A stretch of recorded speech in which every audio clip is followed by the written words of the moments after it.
शेतकरी मित्रांनो नमस्कार। आज आपला गहू उंबी अवस्थेत आहे। आपल्या शेतातली जवळपास गव्हाची निस्वाड ही जवळपास 80 ते 90% झालेली आहे। या स्टेजला फवारणी करताना आपण एक रासायनिक न करता आपण सेंद्रिय फवारणी नियोजन केलं होतं। यामध्ये आपण ताक, गूळ आणि ट्रायकोडर्माचं मिश्रण करून आपण त्याला 5 दिवस त्याला आंबवल्यानंतर एका पंपाला बऱ्याच शेतकऱ्यांचा प्रश्न होता की बाबा हे मिश्रण किती प्रमाणात फवारायचं। एका पंपासाठी हे मिश्रण कमीत कमी 300 ml हे घेतलं पाहिजे। या माध्यमातून तुमच्या गव्हाला कॅल्शियमची जी कमतरता असते या अवस्थेला ते ताकाच्या माध्यमातून तुमच्या गहू उंबीला हे तुमचं कॅल्शियम मिळतं।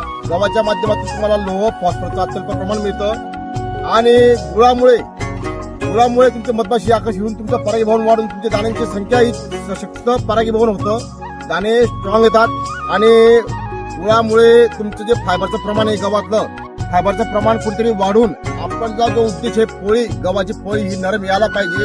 या माध्यमातून आपण गुळाचा एक समावेश केला आहे। त्याच्यामुळे आपली पोळी ही नरम येते आणि शेतकरी मित्रांनो शेतकऱ्याला पिकवता येतं आपल्याला विकता येत नाही एक संकल्पाशी एक रूढ झालेली आहे।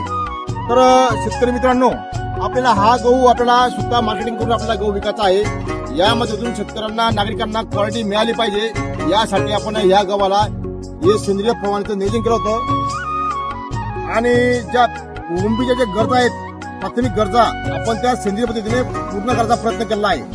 तर आमचे धनलक्ष्मी आगरचे संचालक धनजी राजादे, आमचे नॅशनल सीडचे पवन शिंदे आणि आमचे डेअरीचे संचालक दीपक भाऊ हे आपला आज गहू बघायला आले ते आणि यांच्या प्रतिक्रिया आपण विचारू शकतात।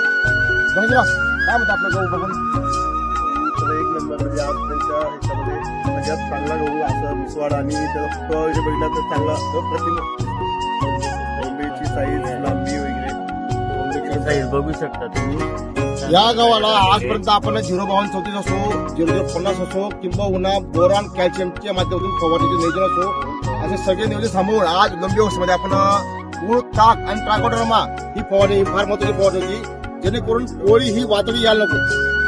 पोळी वातडी येत नाही म्हणजे उंबीला जी आपण रासायनिक फवारणी करायची आपण सेंद्रिय फवारणीचं जे नियोजन करत होतं आपला मुख्य उद्देश काय होता की आपली पोळी ही नरम यायला पाहिजे हा आपला मुख्य उद्देश होता। त्या माध्यमातून आपण ह्या फवारणी घेतली मित्रांनो आपल्या पिकाला पूर्णपणे आपण सेंद्रिय करू शकत नाही पण आपण काही अंश आपण सेंद्रिय पद्धती आपण त्याला आपण ट्रीटमेंट देऊ शकतो। अशा पद्धतीने आपल्या पिकाची क्वालिटी वाढवा शेतकऱ्यांनी नक्कीच अशा पद्धतीचा अवलंब करून आपलं उत्पन्न वाढवलं पाहिजे अशा पद्धतीने शेतकऱ्यांना आवाहन करतो। धन्यवाद शेतकरी मित्रांनो।